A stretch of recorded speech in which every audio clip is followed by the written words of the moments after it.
শিশু শিল্পী হিসেবে কাজ শুরু করেছিলেন ওপার বাংলার অভিনেত্রী ঋত্বিকা সেন। এরপর নায়িকা হিসেবে পর্দায় আবির্ভাব ঘটে তার। একে একে দিয়েছেন বেশ কিছু হিট সিনেমা। নিজের অভিনয় গুণ ও রূপ দেখিয়ে খুব অল্প সময়ে দর্শকদের জনপ্রিয় হয়েছেন অভিনেত্রী। তবে স্বল্প কেরিয়ারে বিতর্ক পিছু নিয়েছিল অভিনেত্রীর। অভিনেতা বরির সঙ্গে প্রেমের গুঞ্জনে বেশ আলোচিত ছিলেন ঋত্বিকা। তবে এসব শুধুই মিথ্যা গুঞ্জন, এমনটাই জানালেন এই ঋত্বিকা। সম্প্রতি ভারতীয় এক গণমাধ্যমে সাক্ষাৎকারে নিজের অভিনয় জীবন, সমসাময়িক কাজ নিয়ে কথা বলেন ঋত্বিকা। সেখানে উঠে আসে বনির প্রসঙ্গ। অভিনেত্রীর স্পষ্ট জবাব, এসব শুধুই গুঞ্জন। বনির সঙ্গে কোনো কালেই সম্পর্ক ছিল না তার। সাক্ষাৎকারে বনির প্রসঙ্গ উঠতে ঋত্বিকা বলেন, বলতে পারেন, তবে আমি এ বিষয়ে খুব একটা কথা বলতে চাই না।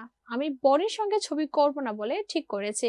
বাড়িতেও বাবা মায়ের সঙ্গে এ নিয়ে কথা বলেছি, তারাও সহমত।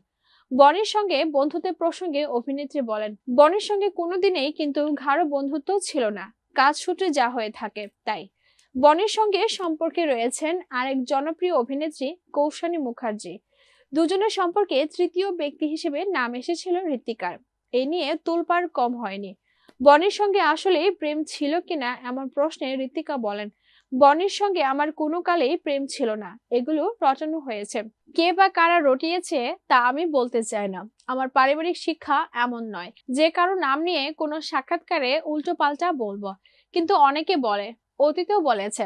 আমি দেখেছি, খারাপ লেগেছে। ভালো হলো যে আপনি প্রশ্ন করলেন।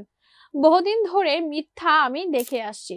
আগে কোনোদিন কিছু বলিনি, কিন্তু এবার বলতে হতো। দুটো জিনিস বলতে চাই, বনি কোনোদিনই আমার প্রেমিক ছিল না, আর আমি ওর সঙ্গে কোনোদিন ছবি করব না। সামনে ঋত্বিকা সেনকে দেখা যাবে আতিউল ইসলামের পরিচালনায় টান টান রহস্যের সিনেমা মহরতে। সিনেমার অন্যান্য চরিত্রে অভিনয় করেছেন দেবলীনা দত্ত, বিশ্বরূপ বিশ্বাস, রজতাভ দত্ত, দেবরাজ ভট্টাচার্য, ঋষিরাজ সহ অনেকে।